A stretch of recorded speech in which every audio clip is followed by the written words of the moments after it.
Is-Sibt ittellet il-Konferenza Global Parliamentary Forum Advancing LGBTIQ Equality Through Leadership and Representation li saret b'kollaborazzjoni mal-Uffiċċju tal-Ewroparlamentari Ewropew Laburista Cyrus Engerer flimkien mal-Politicians for Global Action and Global Equality Caucus. F'din il-konferenza taw is-sem tagħhom għadd sabiħ ta' deputati parlamentari minn diversi pajjiżi mill-Afrika, l-Amerika u l-Ewropa.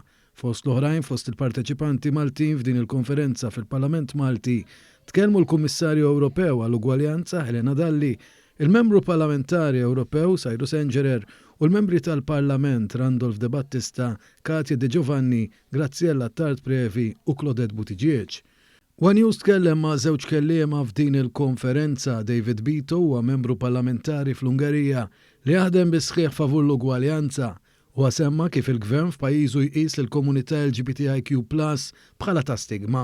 Bido li għax f'pajjiżna l-ftit xhur 12 sena ilu tkellem dwar kif pajjiżna kompla jinbidel tul iż-żmien dwar l-ugwaljanza u semma kif matul dawn l-aħħar 10 snin pajjiżna għamel iktar minn kemm għamlu l-pajjiżi kollha f'50 sena.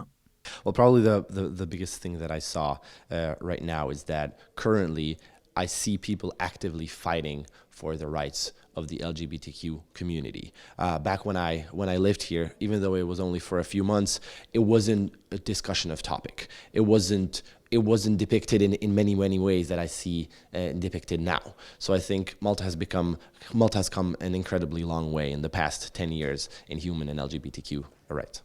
Fox Odoj Ojwelawo li jaħdem qattieħ fil-Parlament tal-Uganda favur l-ugwaljanza tkellem magħna dwar il-liġi li għaddiet f'pajjiżu f'Mejju li għadda fejn persuni tal-istess sess ma jistgħux jiżżewġu u fejn att sesswali bejn persuni tal-istess sess jista' jwassal saħansitra għal sentenza ta' omor il-ħabs. Malta is a world-class case study for gender equality. It's a country all of us should look up to. It's a country that all of us should emulate. And it makes me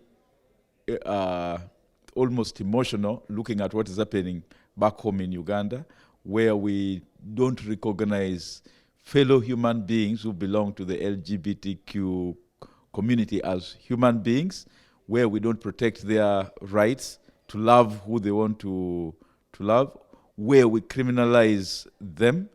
We have a death sentence for aggravated homosexuality, which is basically love.